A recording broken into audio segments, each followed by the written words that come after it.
तुलसीदास जी श्री राम के परम भक्त थे। जब वह श्री रामचरितमानस लिख रहे थे, उन्होंने एक चौपाई लिखी।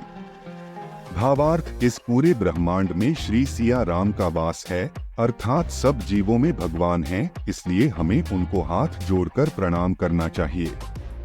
तुलसीदास जी इस चौपाई को लिखने के पश्चात विश्राम करने अपने घर के मार्ग पर चलकर जा रहे थे।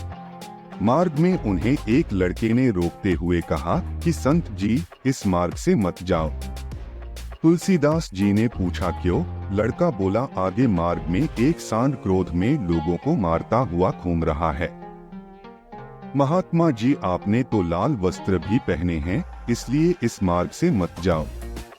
तुलसीदास जी ने मन में विचार किया कि क्या यह कल का बालक मुझे कुछ बताएगा। मैं जानता हूँ कि सब में श्री राम का वास है। मैं उस बैल को हाथ जोड़कर शांति से निकल जाऊंगा।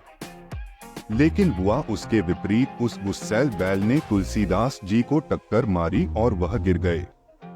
इस घटनाक्रम के पश्चात तुलसीदास जी विश्राम करने जाने की बजाय सीधे उस स्थान पर पहुंचे जहां पर वह रामचरितमानस की रचना कर रहे थे।